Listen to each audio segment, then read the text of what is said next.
tayo. God made him a sin. Who have not committed any sin, God made him a sin. Yes. For you and for me.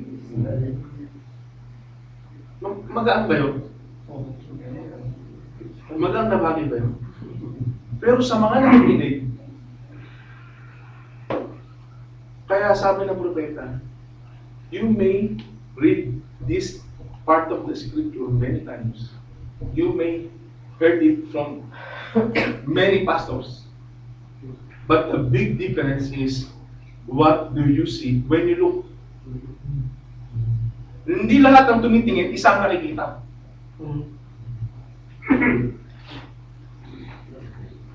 Bakit kayo naririto ngayon? Anong hinahanap niyo sa Diyos? Anong nakikita niyo? Kasi napakahalaga, ang isang individual, alam niya kung ano yung hinahanap niya.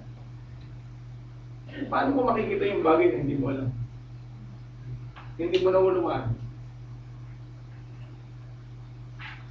Sabi ko nga kanina, kung ako nag-aaral, nung nag-aaral ako, ang gusto ko lang, makipag-compete. Gusto ko, masabayan ko yung mga klase ko. Gusto ko matapos ko yung pag-aaral ko. It was very personal for me. I'm not dedicating it for anybody else. Pero, napakahalaga, ngayon, na isang mananampalataya na nag-aaral, he is certain na i-dedicate niya yung kanyang pag-aaral sa Diyos.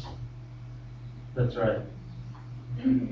Para gamitin niya, hindi for the plain or mere reason na magkaroon ng trabaho maganda, sumweldo ng malaki,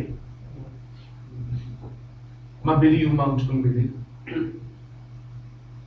That's not the idea of a born-again Christian. Praise God.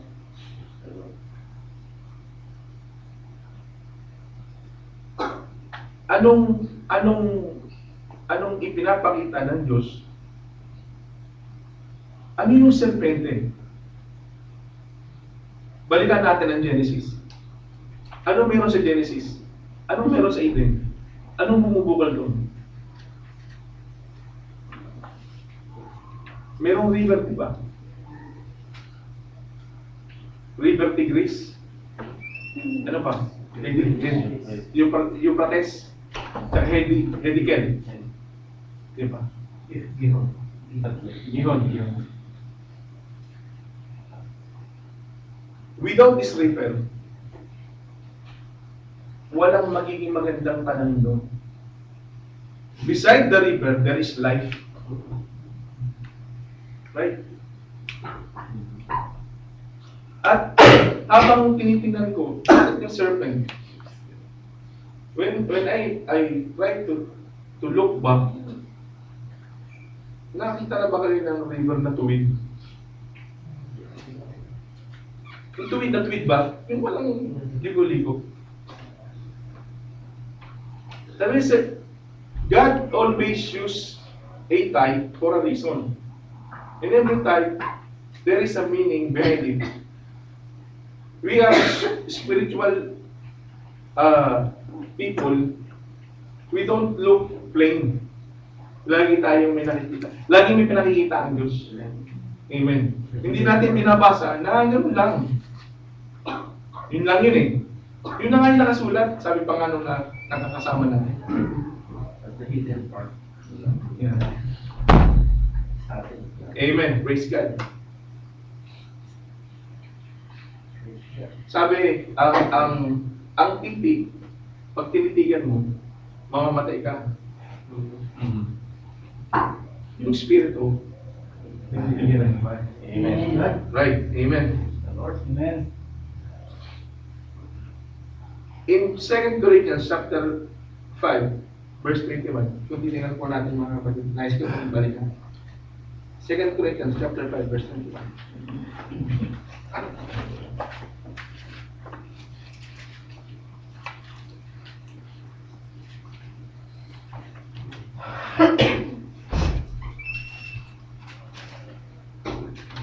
Sabi mo dito, Verse 20. For he hath made him to be sin for us, who knew no sin, that we might be made, ano mga kapatid? That we might be made the righteousness of God. Ibig sabihin mga kapatid, kahit anong gawin mong pagbabalik-baliktad sa buhay mo, kahit anong gawin mong pagiging mabuting tao, you cannot be a righteousness of God without Jesus Christ, that He made sin for us. Amen. That we were considered the righteousness of God. Amen. That's right. Amen. Praise God. Taglay natin yung righteousness ng God in Him. Amen. Amen. You cannot be righteous without Him. That's right. Amen. Kaya, saan tayo titingin?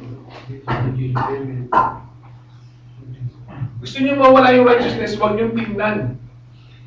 Huwag niyong tingnan. Para matuka kayo ng ahas at pumasok sa inyo yung pamandag. Yun lang ang paraan eh. Para mawala ka. Huwag kang tumingin sa kanya. Alam niyo po, the devil is very tricky. Sasabihin niya, nanonood lang naman ako nito. Paminsan-minsan lang. Tsaka tuwing ano lang naman to eh. Regular. Regular time. We are not irregular. We are not regular but we are irregular. Praise God.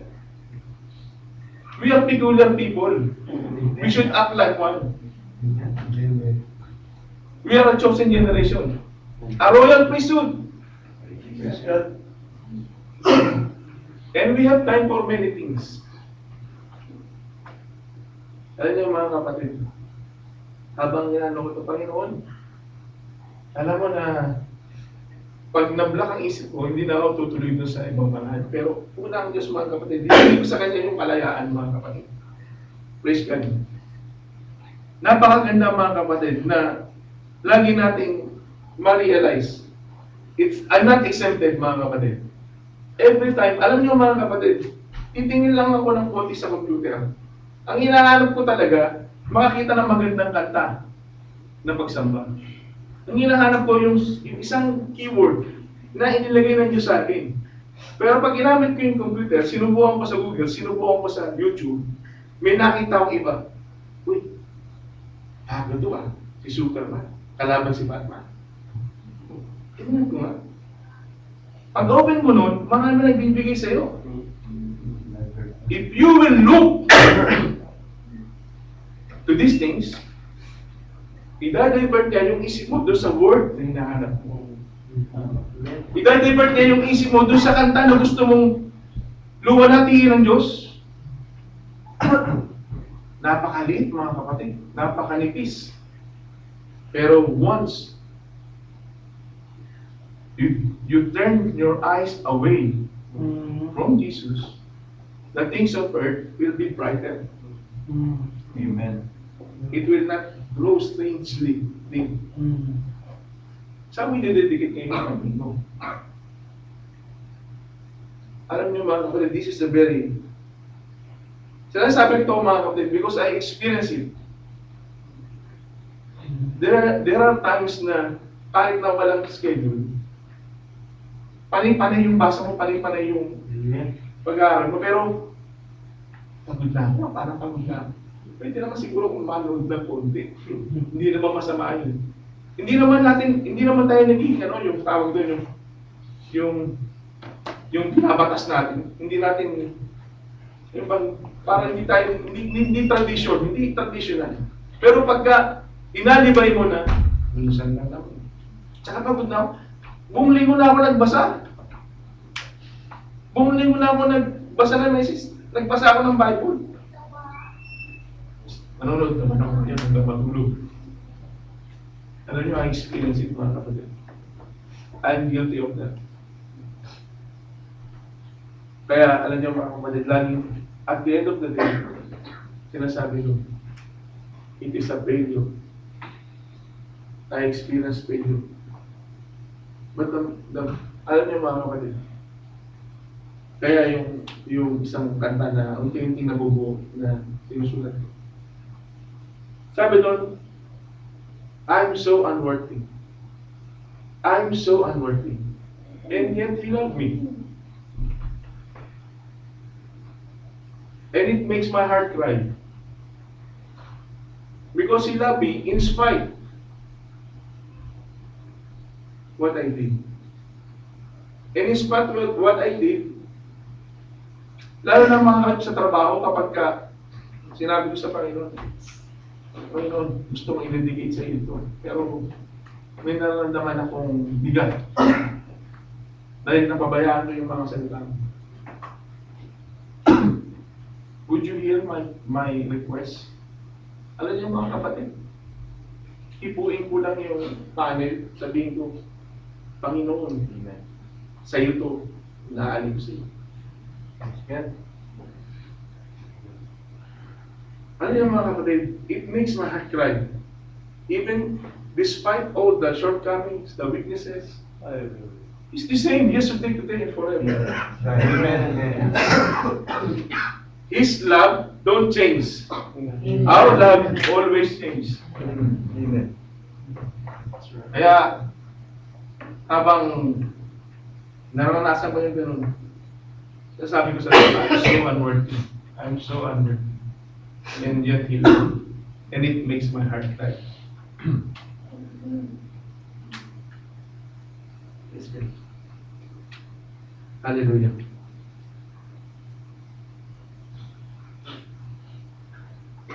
Sa pagpunta natin dito mga kapatid, napakahalaga. It is a must to see. Kailangan makita natin kung ano yung pinunta natin dito. Kailangan makuha natin kung ano yung ipinunta natin dito. Anong nakita ni Juan Bautista?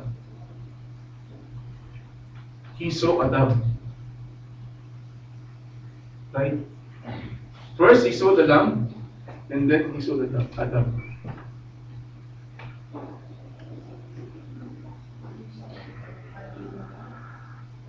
When you see Jesus Christ, you will see the Holy Ghost. Mararanasan mo yung ibang na Espiritu. Kung talagang nakita mo siya. Kung talagang nakita mo. Sabi, Behold, the Lamb of God that taketh away the sins of the world.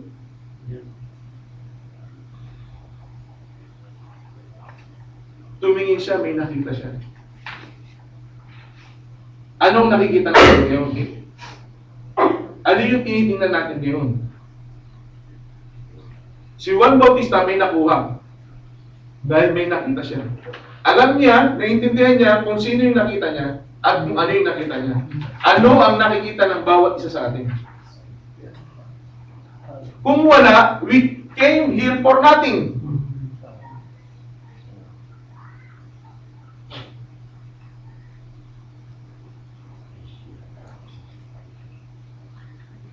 Alam niyo mga kapatid, it's very sad na konting simple things for a deacon, kapag hindi ko nagawa na yung nilalagyan mo sa akin as a deacon, it's a very sad for me. Pag nakita ko may namiss ako, dahil hindi naman ako naglilingkod sa tao. Oo mga kapatid, kahit ang ating mahal na pastor napakaingat na paglalis ng kami natin. Dahil sa ang isang pastor ay kailang inisip kundi ang ikabubuti ng kanyang kawan. But there are times na may gagawin ng pastor na parang masakit. Pero hindi, ang ibig sabihin nito, mahal ka ng pastor. At minsan, nakakalungkot na pag nagpaalala ka, hindi matanggap ng pinaalalahan mo. That's right. Nakakalungkot dahil nararanasan mo yung refusal. Minsan naisip ko noon, kapag pastor ang nagsabi dito, hindi tatanggil. Kasi pastor eh. But hindi dapat ganun. Praise God. Nakakalungkot mga kapatid na maranasan yung mga ganung bagay. Matthew chapter 9. Matthew chapter 9.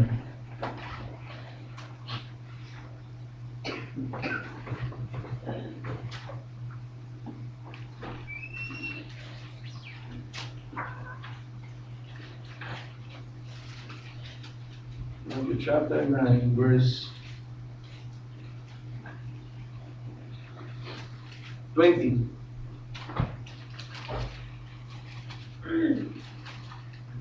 The woman, 12 years, blood issue.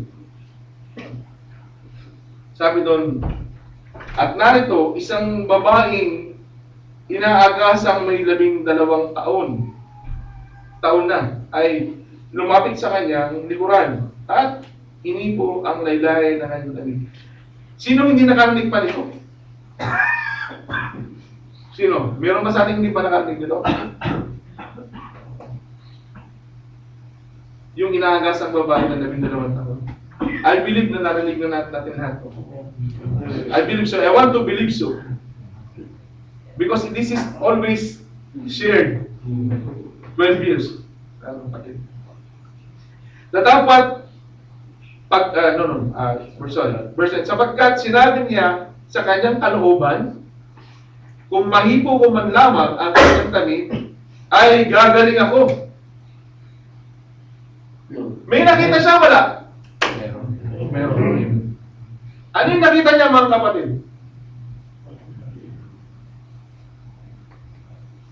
Praise God. Puntahan natin yung Istorya, chapter 5. Verse 25. Chapter 5, verse 20. The same book. Sabi dito.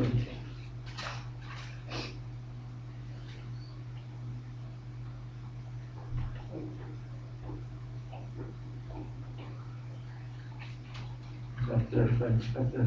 Tama po ba? Chapter 5? Verse 25. Yung pong details nung pangyayari.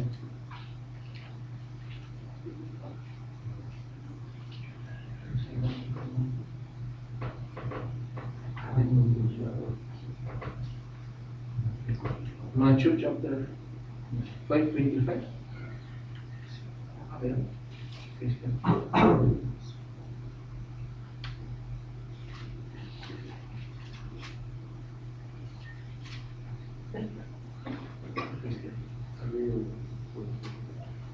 Tungkol po sa inaagasan.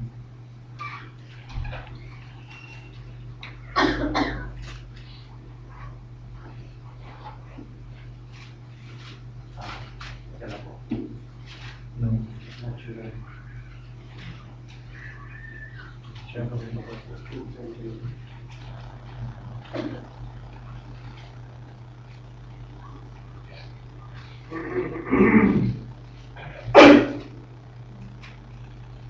Mark. 5:25. Sorry, Mark. 9.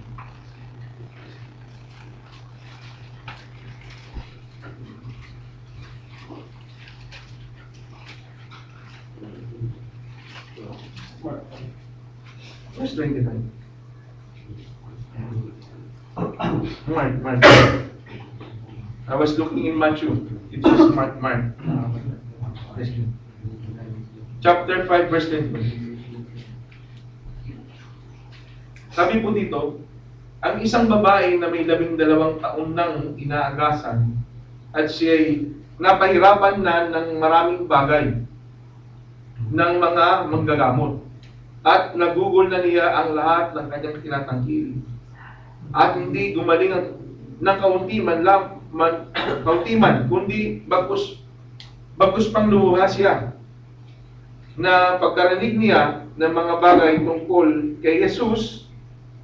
May narinig siya ng mga bagay tungkol kay Jesus ay lumapit siya sa karangian sa likuran niya at inipo ang kanyang damit sapagkat sinabi niya, kung mahipo ko man lamang ang kanyang damit ay gagaling ako. Praise God. At pagdakay naampat ang kanyang agas at kanyang naramdaman sa kanyang katawan na magaling na siya sa salot niya. At si Jesus, sapagkat talastas niya agad sa kanyang sarili na may umalis na bisa sa kanya, ay pagdakay umihit sa karamihan at nagsabi, "Sino ang humipo ng aking mga damit?" At sinabi sa kanya ng kanyang maalagad, "Nakikita mong sinisisi ka ng karamihan. At sasabihin mo, sino ang humipo sa akin?" At lumingap siya sa palibot-libot upang makita siya na gumawa ng bagay nito. Ngunit ang babae na natatakot at nangangatal, palibas ay nalalaman ang sa kanya nangyari, lumapit at nagpatira pa sa harap niya at sinabi sa kanya ang buong katotohanan. At sinabi niya sa kanya, "Anak, pinagaling ka ng pananampalataya mo. Lumaon kang payapa at gumaling ka sa salot mo." Praise God. Ano yung nakita niya? Ano yung nakita niya, mga kapatid?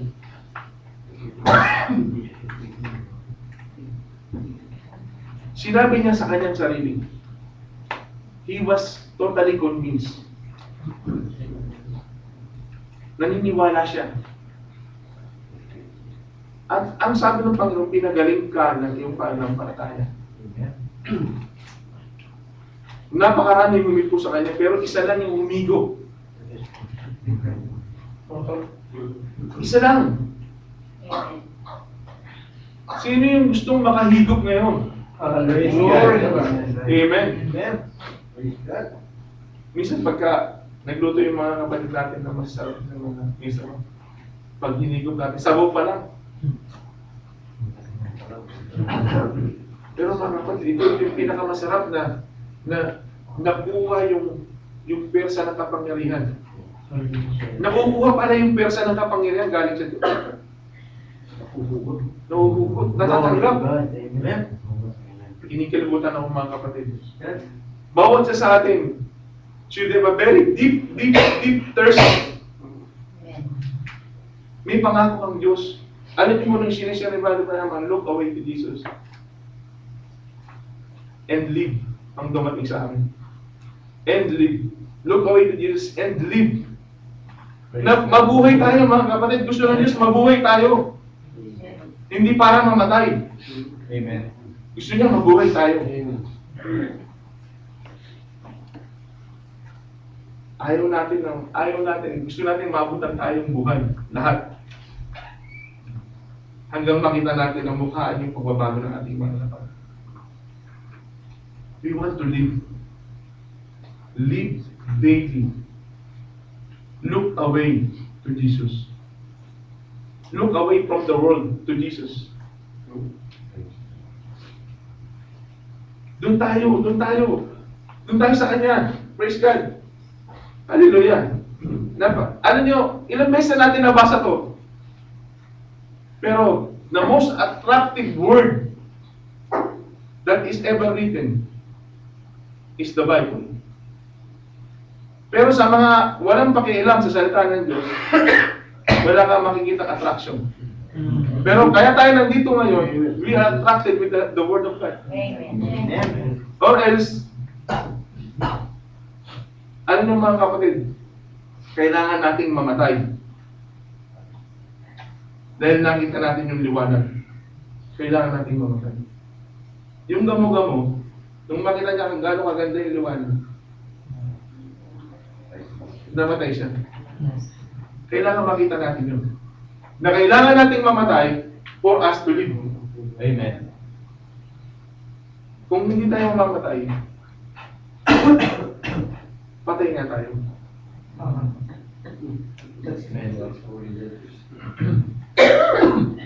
Hallelujah. The attraction in the mouth of God. In order. May nakita si Moses? Wala. Doon sa ulit, may nakita siya. Ano nakita niya? Anong ginawa niya? Tinignan niya lang? Tinignan niyo lang mga kapatid. May umiilaw doon ah. May nagsisika siguro doon. Mga kapatid, ilang beses na natin binabasa pero napakasarap basahin ang salita ng Diyos. Amen. Mahali ba natin punta sa Exodus mga kapatid? Exodus 3.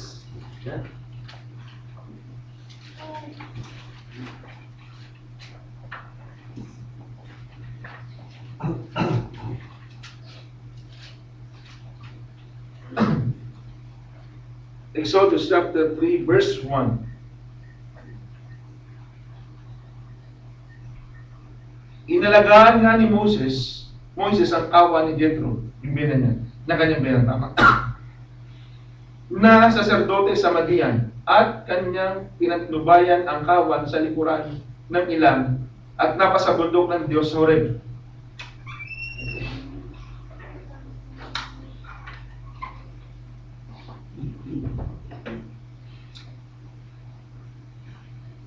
Napasabundok ng Diyos Horeb, at ang anghel ng Panginoon ay napakita sa kanya. Isang ningas na apoy na mula sa gitna ng isang mababang punong kahoy. At siya'y nagmasid. Nagmasid siya. At narito, nung nagmasid siya, ang kahoy ay nagniningas apoy. At ang kahoy ay hindi natutupok. Strange. Strange mga kapatid. Ang tao, madaling maakit sa mga strange. Pag may bagong dyan, lumabas, strange ito. Pero si Moses, yung nakita niya, strange talaga. Na hindi niya mapigilan yung kanyang sarili. Hindi natutupok eh. Nalusulog, hindi natutupok. Amen. Verse 3, at sinabi ni Moises, ako'y liliko ngayon, at itinan ko itong dakilang panoorin. Nakita niya na, titingnan niya pa. Mga kapatid, hindi yung nakita lang natin, hindi yung nalaman lang natin na may manulubos. Hindi yung nalaman lang natin na may anak ang Diyos. May bugtong na anak ang Diyos. Hindi yung nakita natin sa malayo. Si Moses, he was attracted. Mamaya, may magandang bihirang mabasa yung mga awit ng Solomon, pero mamaya, babasahin natin. Meron tayong babasahin doon. Na nakita natin kung gaano yung pananalita ni Solomon sa awit, sa aklat ng mga awit Solomon. Sabi, at sinabi ni Moises, ako'y liliko ngayon at titingnan ko itong dakilang panoorin kung bakit ang kahoy ay hindi natutupok. Bakit? He is curious. Kailangan niyang malaman. At nang makita ng Panginoon na panonoorin niya, ay tinawag siya ng Diyos mula sa gitna ng mababang punong kahoy. Sino yung nasa gitna ng mababang punong kahoy? Amen. Hallelujah. Nawa, yun yung ating nakikita parati. Ating narinig parati sa gitna ng punong kahoy at sinabi, Moises, Moises, at kanyang sinabi, narito ako. Tingnan nyo mga kapatid, watch this. At sinabi, huwag kang lumapit dito. Hindi siya kagad winelcome. Bakit kaya? Kasi literal itong tinitingnan natin mga kapatid. It has something to do today sa ating mga buhay, sa ating mga sarili bilang individual. Bakit? Inawat muna siya ng Diyos. Ano yung kailangang mangyari? Bakit inawat siya ng Diyos? Ang sabi doon, huwag kang lumapit dito. May pinuhubad. Ano yung pinuhubad? Hubarin mo ang iyong panyapak. Hubarin mo ang iyong pangyapak. Kailangan meron kang alisin. Kailangan meron akong alisin. Para meron maging daan yung kalooban ng Diyos na magandang. Amen. Kung walang maalis, meron bang, mga kapatid, God is our witness. Ako meron pa akong gustong maalis sa akin. Kasi I want to experience more. I want to see more. Meron pa ba tayo gustong maalis? Meron pa? Amen. Amen. Let's work for it. Pagsikapan natin mga kapatid. Alisin mo ang iyong pangyapak sa iyong mga paa, sapagkat ang damong iyong kinatatayuan ay banal na lupa.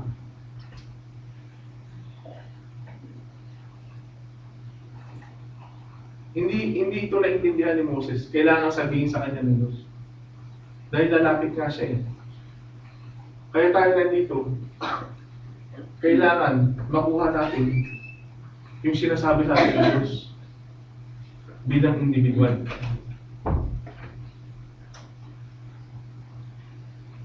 Alam ko mga kapatid na marami pang mga bagay. Mga kapatid, ako sa aking sarili, marami pa akong mga bagay na gustong maranasan. Marami pa akong mga bagay na gustong maunawaan. Hallelujah.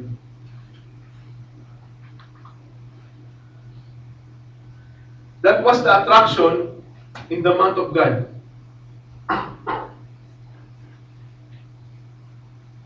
Where do our attraction lead us? Saan ba tayo nakaakit? Saan tayo nakaakit mga kapatid? Kung nakaakit tayong totoo, may mangyayari. May magaganap. May gagawin tayo. Kasi totoo tayo nakaakit. Hindi lang tayo yung narito na maka-attend, makaupo, makabahagi sa gawain. There must be a certain attraction. Meron tayo nakita. Yung intensity, yung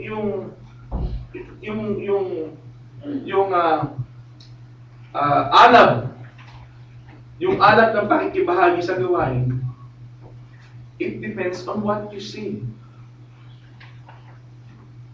Kasi kung hindi mo nakikita yung dapat mong makita, hindi ka mag-aalab.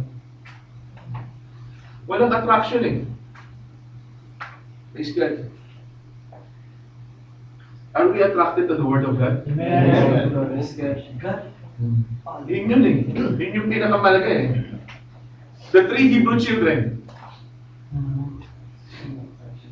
In Daniel chapter 3. Ano nakita nila mga kapatid? Anong nakita na? Isa lang yung nakita nila. Wala silang ibang sasambahin Diyos. Wala silang ibang sasambahin Diyos. Anong sabi ng nung tatlong Hebrew children? We are not careful. Sabi nila doon sa hari, kaya yung hari galit na galit eh. We are not careful about this. Iligtas man kami o hindi kami ligtas ng Diyos, wala kaming ibang sasambahin Diyos. Gaano ka lalim, gaano ka tindi yung kanilang attraction, gaano ka tindi yung kanilang nakita, gaano ka tindi yung kanilang pinangahawakan.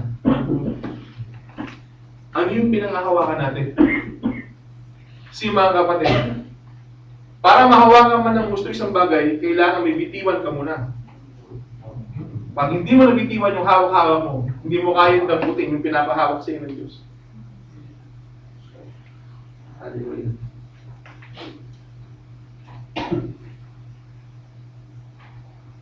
Mga kapatid, napakahalaga ng ating mga paningin. Ano sabi ng Panginoong Jesus sa isang lalaki?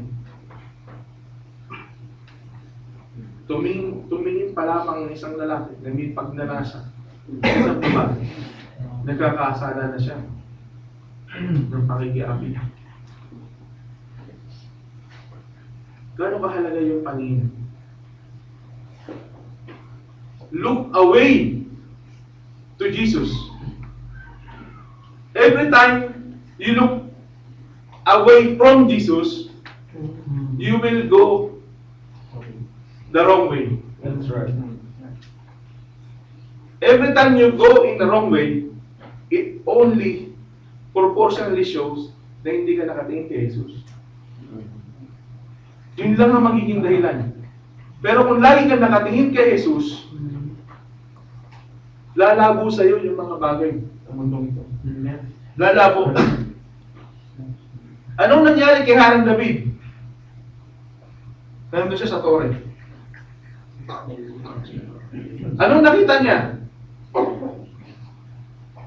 Si Bathsheba. Anong nakita niya? Nung makita niya, sabi siguro ni Harang, okay po. Hindi niya ibinaling yung kanyang paningin. Walang bawi-bawi. Dire-diretso. Tapos nag-mineditake niya pa.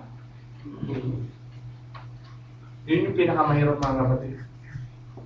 Kaya yung na-realize ko yung mga kabataan niya yun. Nakikita ko kasi sa Facebook mga kapatid eh. Mga kapatiran na mga young people. Pag pumasok ka sa isang website, minsan yung mga website na ipa-flash yung mga picture mo doon. Na ikaw pala ay regular visitor doon sa website mo. May nakikita ako kasi once, hindi ko alam yung website na yun eh. Pero dahil sa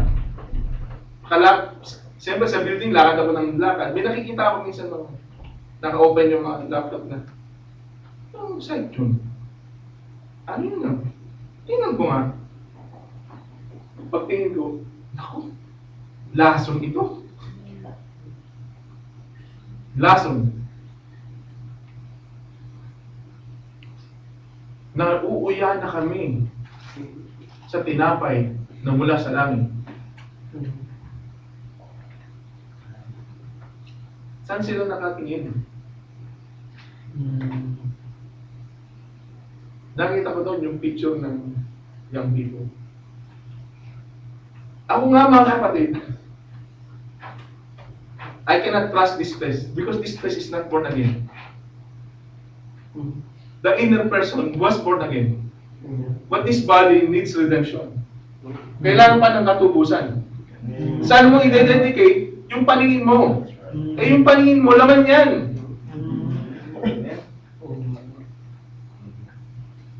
Hindi born again ang mata mo. Saan ka titingin? Look away to Jesus. Simple lang masayang ang oras. Simple lang mga kapatid. Simple lang. Aminin man o hindi, ng lahat na nag-i-internet, simple lang masayang ang oras. Pero, tayo ang makakasagot kung gaano tayo habang tumingin sa internet sa salita ng Diyos. Gaano kahaba? I am guilty of that. At lagi ko itong sinasama sa Panginoon. Paano ka lalago? Paano ka lalawak? Paano lalalim? Paano ka makakasabay sa sharing? At saan mo i-dedicate yung paningin mo? Sa salita ng Diyos, yung mata mo pupungay-pungay. Pag nanood ka ng mga balita, lalo na sa mga artista, ang dami kasi nag-sing. Pero yung mga kapatid, sinasabi ko ito, wala akong laban kay inuman. Amen. Amen. Hallelujah. Praise God. Wala akong laban kay inuman. But the truth is the truth. Right. Wala tayong magagawa doon sa katotohanan. Hindi natin mababago yung katotohanan. Kaya nga mga kapatid, kung nalalaman natin ang panahon ay malapit na nasa mga pintuan na, agaya ng sinabi kanina ng ating malakot si Padre Jano, Kinikilabutan siya nung nalaman niyang patay na si Sharon. Na nagpapasimula na yung temple. Hindi pa natin nararanasan yung full. Yung full manifestation. Natitikman natin. May mga instances. Pero yung naranasan ng prophet, para sa atin din yun.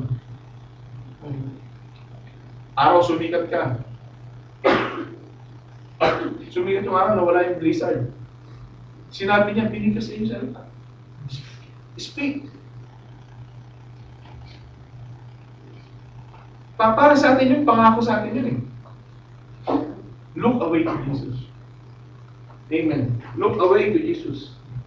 Hallelujah. Puntahan natin mga kapatid yung Proverbs. Malapit na po akong magtapos mga kapatid.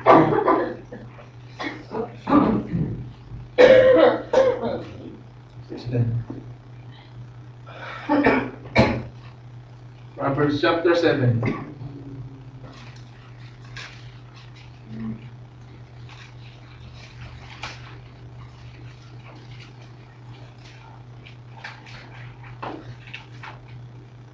Pasimulan po natin sa verse 1.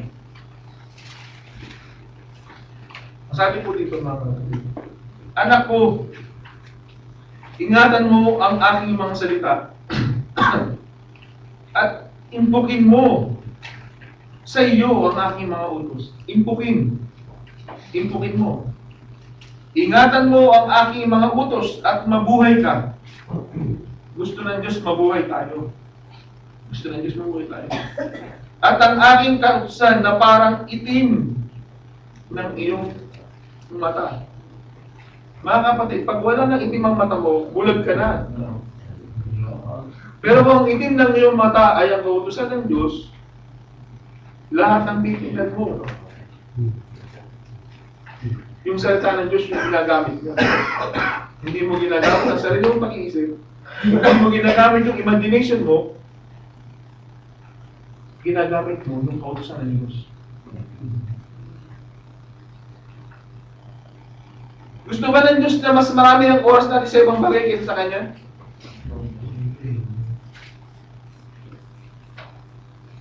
Alam niyo mga kapatid, namimiss ko, ang nasa isip ng mga kapatid pag-uwi, yung unang-unang Sabado na ginagawa namin ng aking may bayat aming mga anak. After breakfast, magkasama-sama kami kain. Magbabasa kami. Mag-uusap kami. Tungkol sa salita ng Diyos. Hindi ko alam kung ginagawa nila, pero binilin ko sa aking panganay na anak. Dahil siya yung naniwanang lalaki. So, you are the leader of this house. Act like a leader of this house.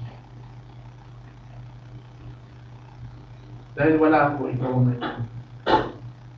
Dahil ko sinasabi na gawin, huwag niyo pababayaan. I hope na yun nga ang nangyayari, hindi nila ginawa mo. Alam niyo mga kapatid, it's very easy to worship for a child kung naranasan niya ang pagsamba sa loob ng kanilang. Yung worship atmosphere mga kapatid, hindi na mahirap yan sa isang bata kapag na-experience ka sa loob naman yung bahay. Pero kung hindi niya itong naranasan, paano mo aasahan na pagpunta niya sa bahay panambahan, paano mo aasahan madali sa kanya sumamba? Samantalang hindi niya naranasan sa loob ng bahay. Ano? Alam niyo yung mga mata ng mga bata ng mga anak natin, hindi sila ang mag-iingat. Tayo ang mag-iingat. Magtatanong tayo, bakit kaya hindi siya interesado? Ikaw ang sasagot niyan, hindi yung anak mo. This is the truth. Wala tayong magagawa sa katotohanan. Train a child the way he should go. And when he grow up, he will not depart from me. Mga kapatid, napakahalaga ng salita ng Diyos. Anong gagawin natin sa salita ng Diyos? Itatanong ng Diyos sa atin, paano mo binahagi ang aming salita sa iyong anak? Paano mo pinakilala ako sa iyong anak? Paano niyo ako pinagsasaluhan ng iyong anak? Tatanungin tayo. We are more accountable than our sister wives. We are accountable for our sister wives. Kung ano yung ginagawa nila kasama natin. As a Christian, as a called, as a chosen. Pag nasumpungan yun mga kapatid, we are accountable. Others. Hallelujah. Sabi dito, verse 3, itali mo sa iyong mga daliri. Ikintal mo sa iyong puso. Ano ba yung ikintal mga kapatid? Inuukit, di ba?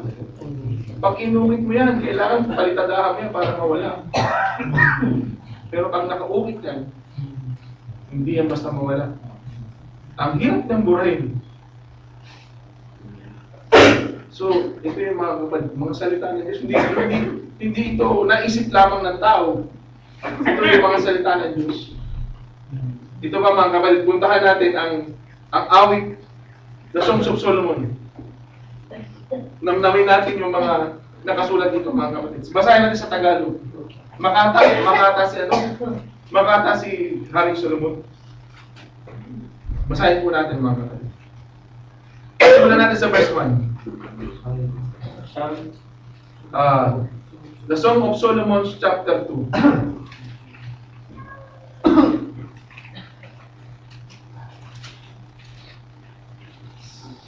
Songs of Solomon chapter 2. Bira kasing nababasa ang Songs of Solomon. Sabi dito, ako'y rosa ng Saron, lila ng mga libis. Kung paano ang lila sa gitna ng mga tinik, gayon ang aking pagsinta sa mga dalaga. Anong mga pananala ito mga. Kung paano ang puno ng mansanas sa gitna ng mga punong kahoy sa gubat, gayon ang aking sinta sa gitna ng mga anak na lalaki. Sinisinta ba natin ang Diyos? Sinisinta ba natin yung salita niya? Pakinggan ninyo ang awit ni Solomon. Ako'y uupo sa ilalim ng kanyang lilim na may malaking kaluguran. Malaki. Hindi basta-basta kaluguran. Malaking kaluguran. At ang kanyang bunga ay naging matamis sa aking lasa. Ano yung minaalala ang awit? Sabi, you are the apple of my eyes. Siguro, nalalaman niyo yung awit niyo. Bakit kaya sinabi na you are the apple of my eyes? Pag nakikita mo siya para sa mansanas, matamis. Matamis sa iyo. Look away to Jesus. Dahil matamis siya sa iyo. You are in love. Amen. You are in love. At ang kanyang bunga ay naging matamis sa aking lasa. Dinala niya sa bahay na may pigingan. Bangkitin. At ang kanyang watawat sa akin ay pagsinta. Love letter ito eh. Love song ito eh. Kandilingin ninyo ako ng mga pasas. Alubin ninyo ako ng mga mansanas. Sapagkat ako'y may sakit na pagsinta. Amen. Sino ang sumisinta sa Diyos? Amen. Amen. Alam nyo, nung may kasintahan ako, kadadala ko lang ngayon, gusto ko dalawin ulit bukas, pero usama na may isang beses sa linggo. Paglabas ko ng trabaho, nagtatrabaho ako sa Diyos. Padadalo ko lang ng Biyernes, gusto ko ng Biyernes na ulit. Opo. Ganun ba? Look away to Jesus? Ganun ba? Yung pagsinta natin para siyang mansanas? Matamis ba? Yung pagpunta pa natin dito dahil para bang Lunes na lang. Ano naman? Sabado na lang. Trabaho na lang. Pinahatak mo yung araw. Gusto mo, Biyernes na ulit. Gusto mo, Webes na ulit. Alam niyo, mahirap pilitin ang sarili kapag hindi mo iniibig. Naranasan ko yan mga kapatid. Pag na-outgrow mo yung pagmamahal mo sa isang babae, napakahirap sabihin na, napakahirap magpaalam. Pag hindi mo nang maramdaman yun, dapat mo maramdaman sa isang babae, sa isang kasintahan. Paano mo ito sasabihin? Madali mong sabihin? Mahirap sabihin. Na-experience ko mga kapatid, napakahirap sabihin. Pag sinabi mo, magsisisi ka. Kasi makikita mo yung nang mangyayari. Pagsisisihan mo. Sinaktan mo eh. Sinaktan mo eh. Yung puso niya, hindi ganun kadaling makarecover. Pag gano'n ang matindi ang pagmamahal.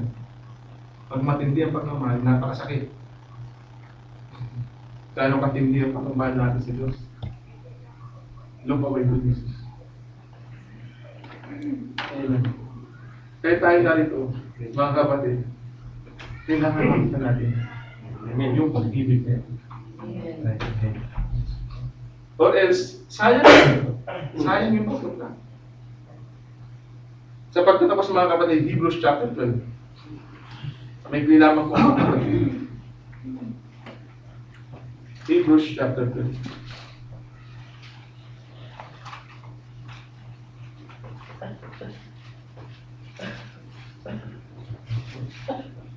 Chapter 12, verse 2.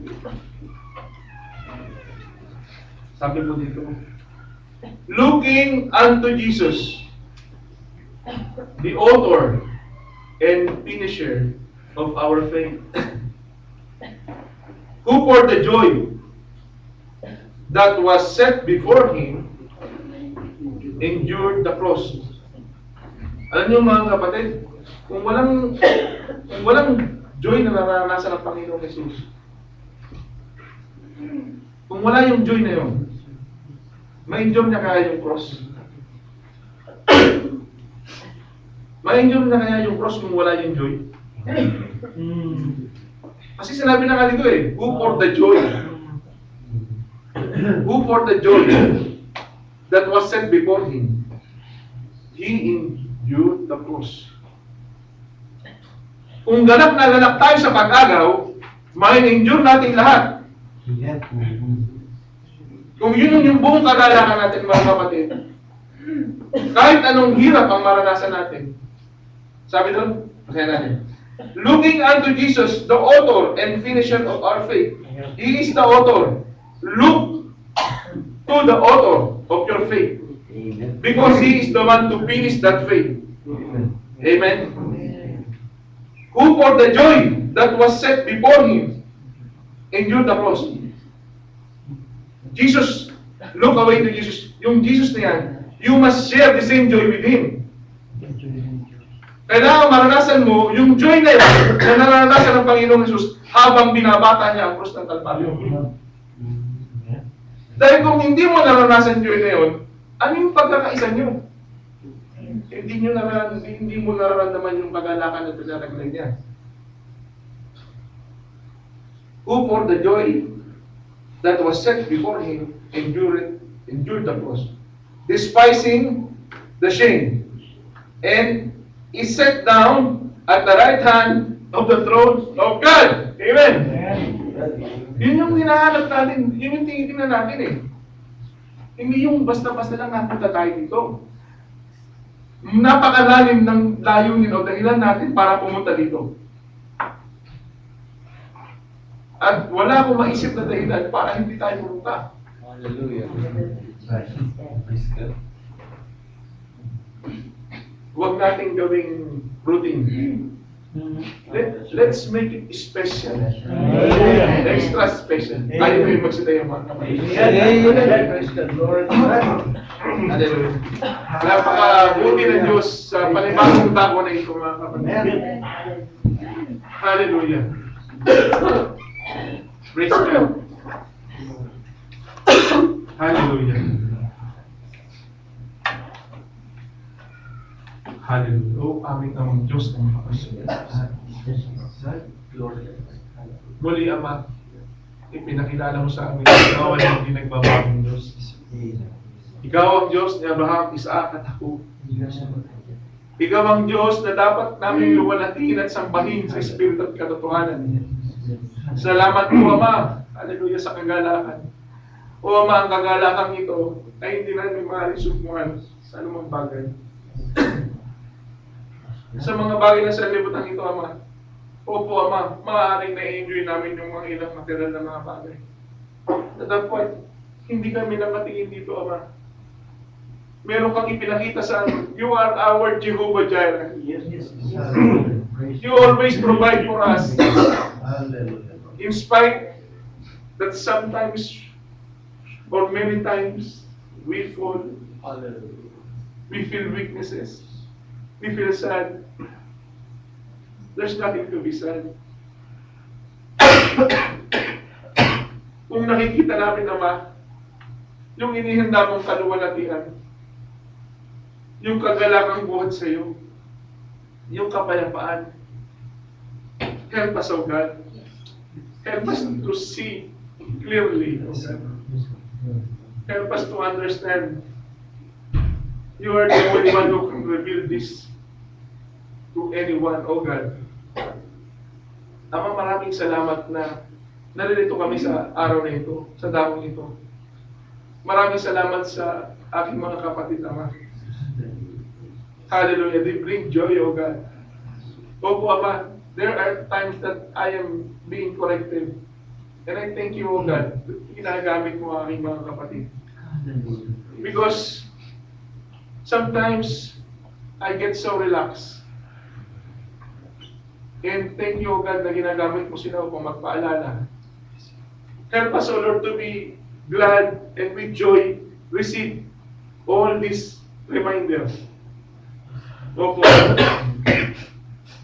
Alam mo po, Ama, na ang desire ng puso ng bawat isa sa amin na may makapaglingkod sa iyo ng buong katapatan. Mula sa iyong manggagawa ang sa amin ito. At sa bawat isa. Maraming salamat po, Ama, sa pagkakataon na ikaw ay masamba. Sa pagkakataon naman na mapagsaluhan at marinig ang iyong mga salita. Maraming salamat po, Ama, sa buhay na aming tinataglay. O Ama, papagalawin mo pa po ng higit pa ang aming mga puso sa kagalakan. Ano pa, Ama, wala kaming makitang dahilan upang hindi dumako sa araw na iyong nilalaan para sa amin na magsalo-salo sa iyong mga salita. Kung nasaan nagkaroon, Ama, ang mga bagong katay, ay naroon dumadako ang mga agila. O Ama, ito po yung kalikasan ng agila. Hindi po siya humahanap ng mga bulok.